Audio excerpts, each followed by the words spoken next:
Hello friend, आज जो हम बात करने जा रहे हैं अनसैचुरेटेड हाइड्रोकार्बन क्लास 10th का, जो सीबीएसई और बिहार बोर्ड दोनों के लिए बहुत बेनिफिट है। तो आप ये देखेंगे, जैसा कि पिछले वीडियो में हमने बात किया था सैचुरेटेड हाइड्रोकार्बन, अब पढ़ेंगे अनसैचुरेटेड हाइड्रोकार्बन क्या होता है। जैसा आपको याद होगा कि सैचुरेटेड हाइड्रोकार्बन में हमने एल्केन पढ़ा था और अनसैचुरेटेड में हम पढ़ेंगे एल्केन और एल्कीन। तो सबसे पहले हम स्टार्ट करते हैं अनसैचुरेटेड हाइड्रोकार्बन है क्या। ध्यान से देखिएगा।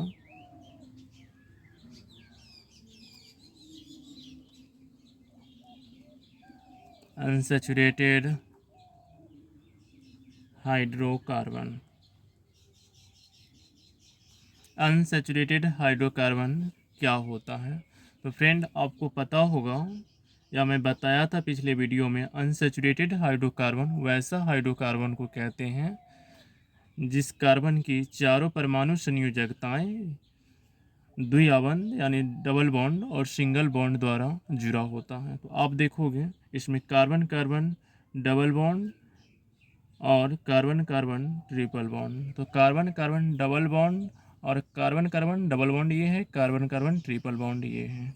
तो जिसमें कार्बन कार्बन डबल बॉन्ड और कार्बन कार्बन ट्रिपल बॉन्ड होता है उसे हम अनसैचुरेटेड हाइड्रोकार्बन कहते हैं। अनसैचुरेटेड हाइड्रोकार्बन फ्रेंड, हमें दो बातें पढ़नी है। पहला जो हमें पढ़नी है एल्कीन, दूसरा पढ़ना है मुझे एल्काइन। एल्काइन एल्कीन देखेंगे, एल्कीन क्या होता है, carbon carbon double bond alkene, carbon carbon triple bond alkyne. अब चलते हैं हम, इसमें भी नंबर ऑफ कार्बन एटम। तो आप सबसे पहले ये देखना है कि एल्कीन का जो जनरल फार्मूला होता है,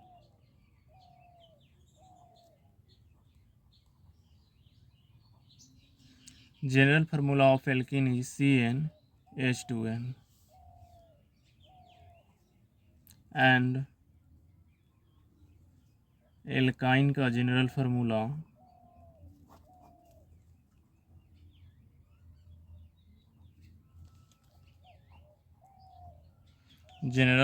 होता है CnH2n-2। ये बात ध्यान में रखनी है आप लोग को। जैसे फिर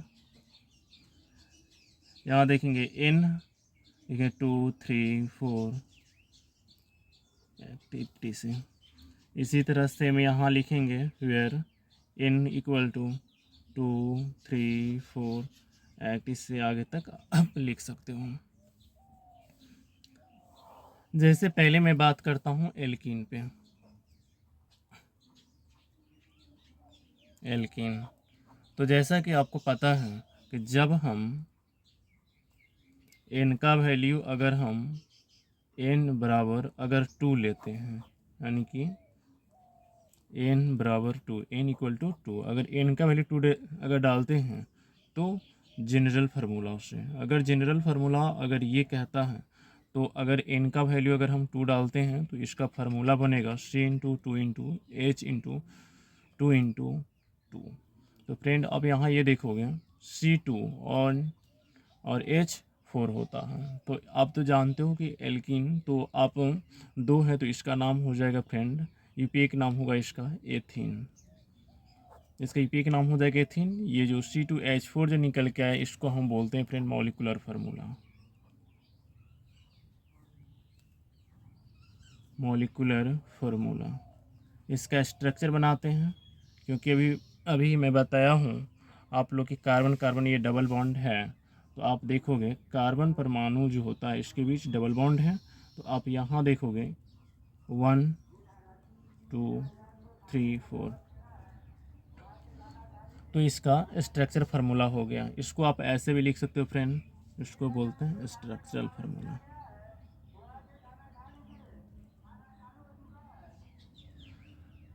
जैसे फ्रेंड यहाँ पर देखो, एक कार्बन पर 2 हाइड्रोजन, दोनों को भी डबल बॉन्ड, फिर एक कार्बन पे 2 हाइड्रोजन।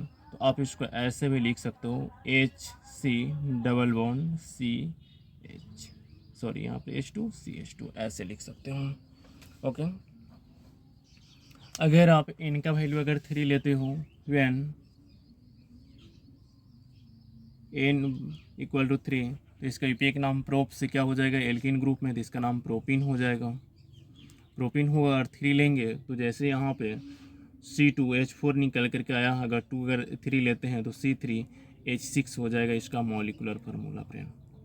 इसका स्ट्रक्चर बनाने के लिए कहेगा तो आप इस तरह बना सकते हो, एक जगह डबल बॉन्ड, नहीं तो इसके बाद जितना भी कार्बन आइटम आएगा वहाँ पे हम केवल सिंगल बॉन्ड का ही यूज करेंगे फ्रेंड। जैसे कि आप ये देखोगे, कार्बन में टोटल 4 कोवैलेंट बॉन्ड होते हैं, मैं पहले ही आपको बता चुका हूँ। तो आप यहाँ देखोगे 1 2 3 4 इसके लिए इक्वल है। अगर आप एक कार्बन यहाँ पर देते हो तो आप देखोगे 1 2 3 4 ये भी स्टेबल है। आप इसमें देखो 1 2 3, तो आप देखो 1 2 3 4, तो कार्बन में 4 कोवैलेंट बॉन्ड होते हैं, आप जानते हो। तो आप देखो C3 यानी कार्बन 6 3 है, तो कार्बन 3 हमने दिया, हाइड्रोजन 6 है तो हाइड्रोजन 6 दिया, तो ये आपका स्ट्रक्चरल फार्मूला हो गया फ्रेंड। तो यहाँ पे इस बातों को ध्यान में रखना है। अब देखेंगे कि अगर हम n का वैल्यू अगर हम 4 लेते हैं तो 4 पे ब्यूट होता है, तो ब्यूट से एल्किन में है तो ये ब्यूटीन हो जाएगा, ब्यूटीन तो हो जाएगा फ्रेंड C4H8। इसको भी इसी तरह बना सकते हो,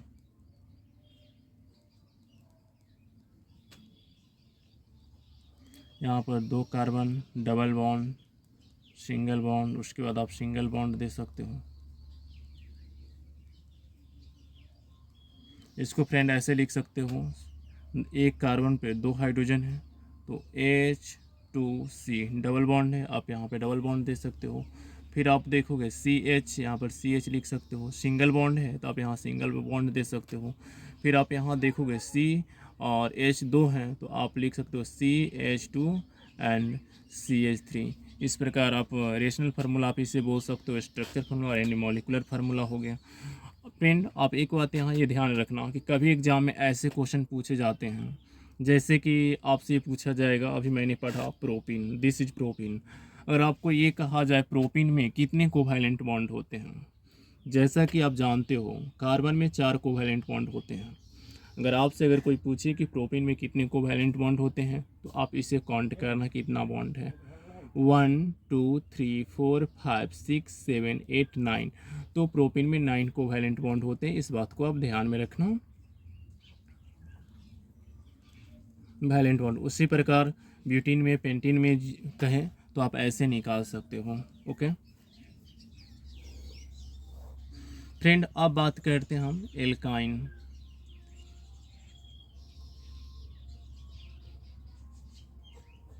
एल्काइन तो फ्रेंड एल्काइन का जो जनरल फार्मूला जैसे कि पहले मैं बताया हूँ आपको, ऑफ एल्काइन CnH2n-2, आप यहाँ पे फिर n का वैल्यू आप लिख सकते हो n = 2 3 4 8, इस प्रकार आप बना सकते हो। आप यहाँ ये देखोगे कि अगर हम n का वैल्यू 2 तो इसका यूपीए का नाम H से क्या हो जाएगा, एल्काइन ग्रुप है तो H से एथाइन हो जाएगा फ्रेंड, ये एथाइन होगा।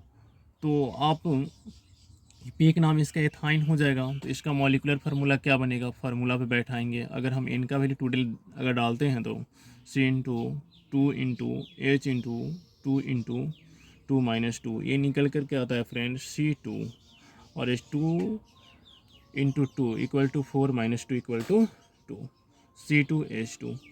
तो आपको शायद पता है एल्काइन जो होता है कार्बन कार्बन ट्रिपल बॉन्ड होता है, ध्यान में रखिएगा। Alkyne carbon carbon triple bond होता है, ये बात ध्यान में रखोगे। जब दो कार्बन एटम के बीच अगर ट्रिपल बॉन्ड हो तो आप उसे एल्काइन कह सकते हो।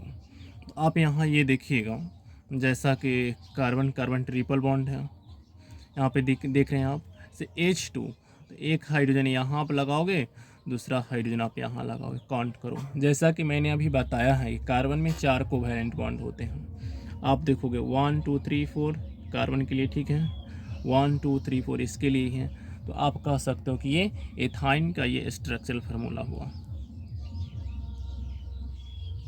Structural formula. आप इसको ऐसे भी लिख सकते हो रेशनल फार्मूला में HC≡CH, अगर ऐसे भी देगा तो इससे भी आप एथाइन ही पढ़ोगे, इस बात को ध्यान में रखिएगा। आपसे अगर ये पूछा जाएगा कि एथाइन में कितने कोवैलेंट बॉन्ड होते हैं तो आप देख के बता दोगे 1 2 3 1 2 3 4 5, तो याद रखना कि 5 कोवैलेंट बॉन्ड होते हैं एथाइन में। एग्ज़ाम में कभी कोई पूछे जाते हैं ऑब्जेक्टिव में क्वेश्चन, तो वहाँ पे आप डाउटफुल होने की ज़रूरत नहीं है, वहाँ पे आसानी से आप बता सकते हो। अब आप यहाँ ये देखो कि जब आप एन का वैल्यू अगर 3 लेते हो तो 3 मतलब यानी प्रोप होता है, तो प्रोप है एल्काइन में है तो क्या हो जाएगा फ्रेंड, प्रोपाइन हो जाता है। अगर ये प्रोपाइन होता है तो सेम फार्मूला पे बैठाओगे तो क्या होगा, C≡3 - 2 आपको निकल कर के आता है C3H4। तो आप इस तरह से बनाओगे, इसको एक जगह ट्रिपल बॉन्ड देना है, उसके बाद सिंगल बॉन्ड।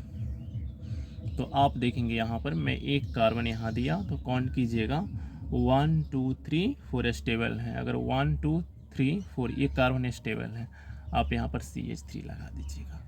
अगर आप यहाँ CH3 देते हो तो आप देखना 1 2 3 4 1 2 3 4 सारे कार्बन स्टेबल हैं।